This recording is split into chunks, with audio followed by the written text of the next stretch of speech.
Yeah, look at that, a Tascam. An 8-track Porta Studio. Outside, in the cottagecore vibes. Really, really cool. Sounded really cool. Only problem, monitoring was on. Recording was not. Everything that I recorded in the outdoor session, which you'll see a little later, I had to do twice. This is why you test record before you sit down and do a bunch of stuff.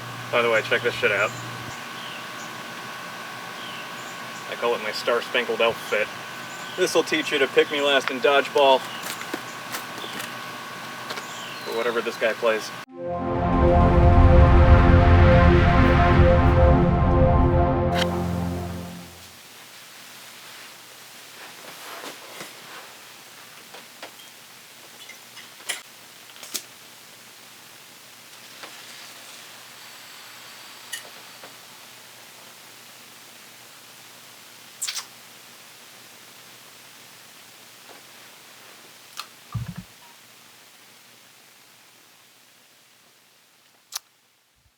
Like, I should have known better, but, monkey see, monkey do.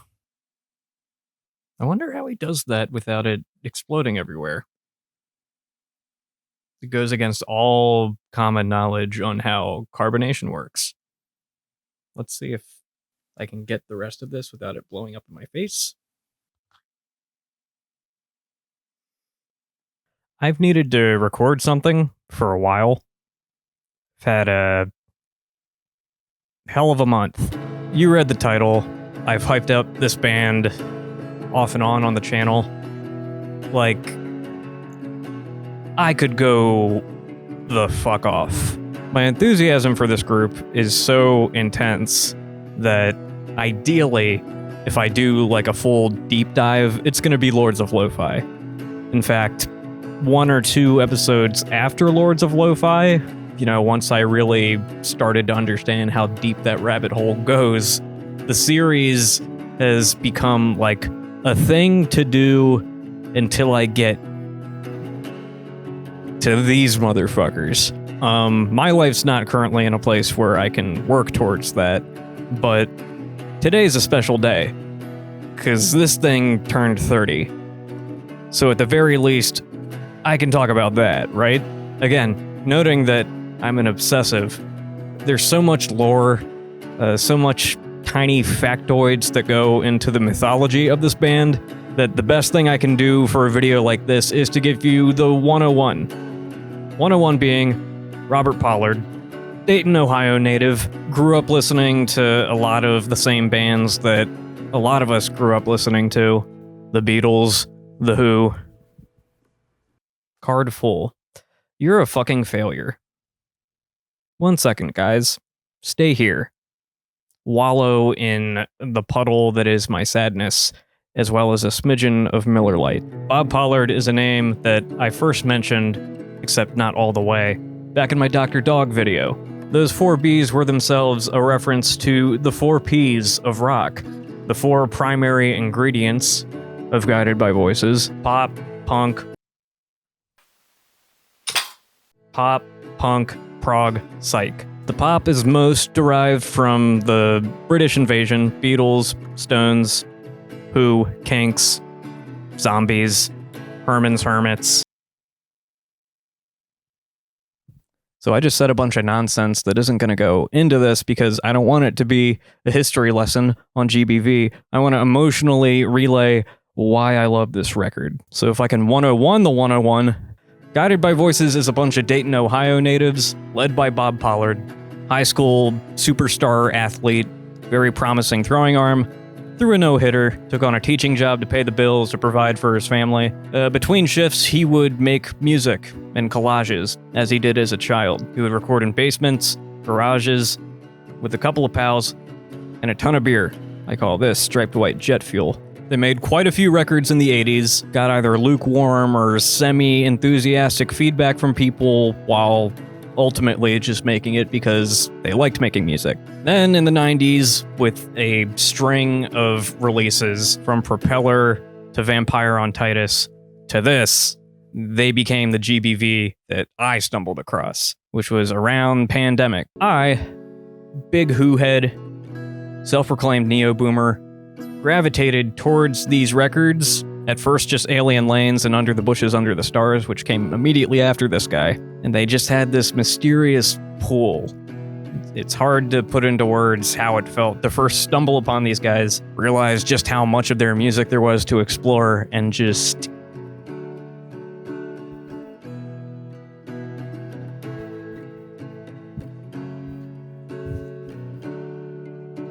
I would have gotten into these guys in 2020 or so. Time's just been increasing in speed exponentially since then. Time's moving so fast that it feels like the world itself is spinning faster and faster under my feet, and it's getting harder and harder to stay tethered to the ground. Listening to stuff like this makes that easier for me. I adore how handmade it feels and looks and sounds. From the first few songs, it just hooks you immediately with its energy and its immediate respect for a kind of music that I, again, already love quite a bit and have discussed on this channel quite a bit, but it's such a uniquely folky. It's like Americana without being twangy or stringy.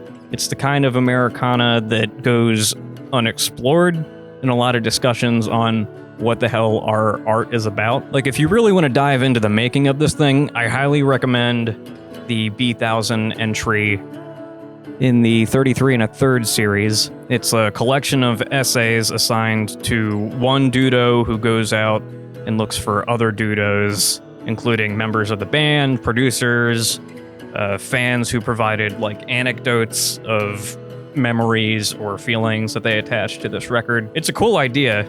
This is the first in the series that I've actually read. I picked up a few, the others being the Mario soundtrack, the Twin Peaks soundtrack, and the first record by A Tribe Called Quest. But this was a great first read, even as someone who, again, is obsessed with the history of this record and this band. And it's going to further enhance my listening, of which there's going to be a lot. Bonus meme, there's a proper biography about Bob and the group called Closer You Are. I haven't read this yet. I'm really looking forward to. I'm kind of working my way up to it. I feel like I got to read other stuff, by classic writers of fiction and essays. Like, that should happen before I get to this.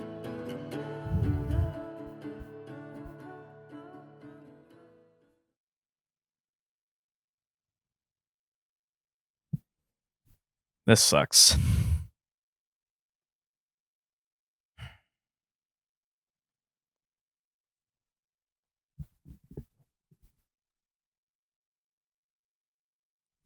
So this turns 30 tomorrow, is why I'm recording this. I love this record.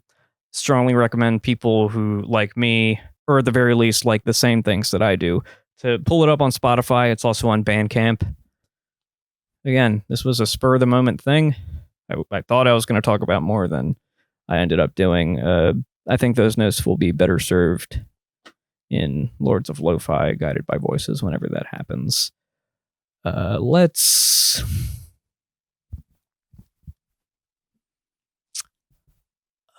In the past month, I've had a loss in the family. My 96-year-old grandmother, who moved over here from the Philippines with her 3 sons and her husband in the late 60s, finally died after a few years of complications, including falls and strokes. Everything that you expect to happen with a funeral happened. People called in or flew in to give condolences. A couple people, family friends of friends that I haven't seen in a while came by to say, hey, sorry. A death is a good way to just assess who you know, why you know them, and the degree that those relationships are still in your life. In some ways, it shows you how much they're not really there. nothing bad happened. They're still friends. You're happy to see them, but it reminds you how much has changed since they were a consistent part of your life.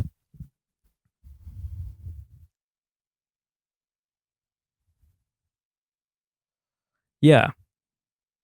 So that happened, and then immediately I had to do a bunch of work at the venue, which probably would have been more tolerable if that gap was bigger and if the mourning process wasn't a deeply Catholic Filipino style mourning where it's like back-to-back prayer readings and stuff. Like, I'm happy to do it.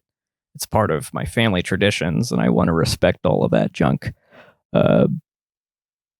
It really magnified the sad.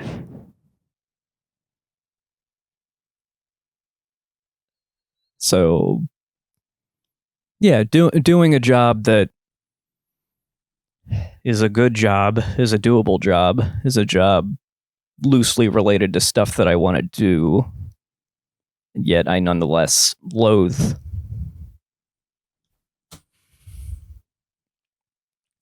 Because it's not what I want to be doing.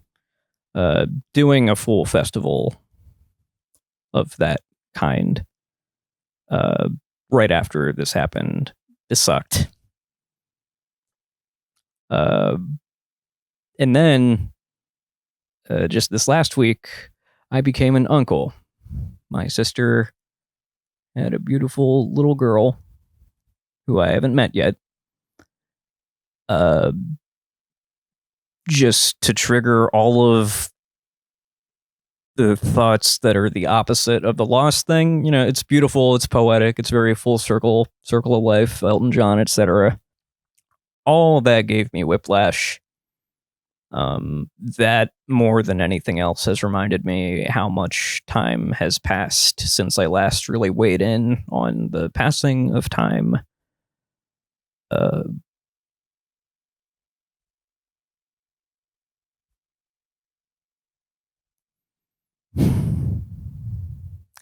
Yeah, so this little spur of the moment project, not unlike the last spur of the moment project, which is the last like full video that's up on here. It's very weird. It's very ideological. It's very timely. It's very triggering and provocative, potentially. I did that in like a 24-hour span. So foolishly, I thought, oh, I can do that with this too. I can talk about a bunch of ideas I've had about this record before as if it ain't shit. But no, I think needed a little more preparation, and I needed to not be in the month that I'm currently living. I have a lot of friends I need to catch up with. I need to talk to remote friends of mine, some of whom I haven't talked to in months as it is. Like, before all this happened, I was just like beat. Now I'm like extra beat. I'm Beats by Dre.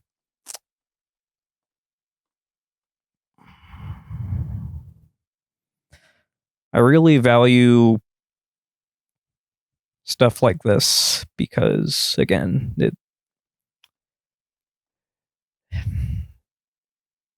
it's not saying enough to say it's an escape, but it's life. It's the kind of energy I want to put out into the world while I'm here when I'm able. I'm not able right now. I know I will be able eventually. Until that time, it's just good to have stuff like this that has comforted me, inspired me, motivated me when I've needed it. And what makes this record particularly special is the attainability, the do-it-yourself attitude, the lack of a need to make it super perfect and sparkling and the highest fidelity or production value possible. No, you just, if you have an idea, if you have one little spark, you hit it while the iron's hot and then put it out. When you're doing stuff like YouTube, like what I do, i.e., my essays, my pockets when I was making those. That allowed me to churn stuff out fast enough that I wouldn't get distracted by everything else. I want to be able to make longer videos again. I want to be able to make stuff that I really stew on and put a bunch of love and deliberation into. I know I'm built in a way that makes that unideal when the other stuff bubbles up. So I'm in a pickle. But the model of Mr. Pollard, the model of a lot of indie groups, lo-fi acts, that is true north right now. There's no thesis here. I really wanted it to just be these notes I wrote down, but I think the universe was gradually telling me that that's not what this was going to be. So what better way to salvage what I wanted this to be and give it even like a morsel of a helping of what I wanted it to be than to play this cover I recorded earlier. Subscribe if this did anything for you. God knows, I know it's not gonna.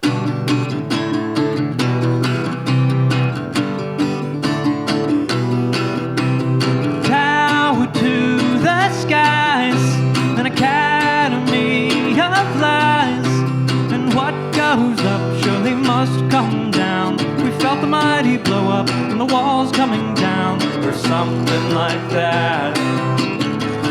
Most of us are quite pleased with the same old songs, and all of a sudden I am relatively sane, with everything to lose and nothing to gain, or something like that. Man of wisdom and man of compromise, man of weak flesh in an armored disguise, all fall down. We all fall down.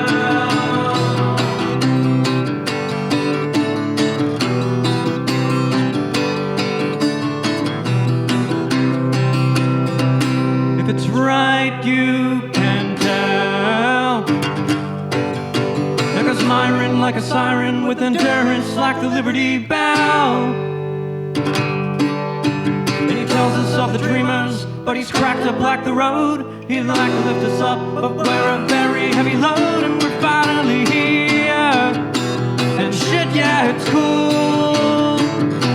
And shouldn't it be something like that? Something like that.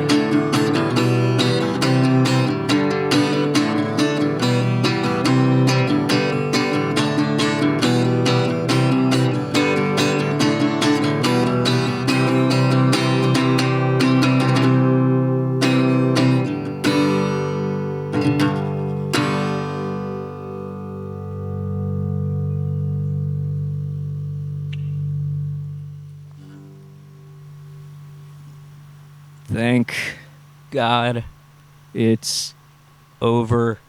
Miking the backyard was absolute hell.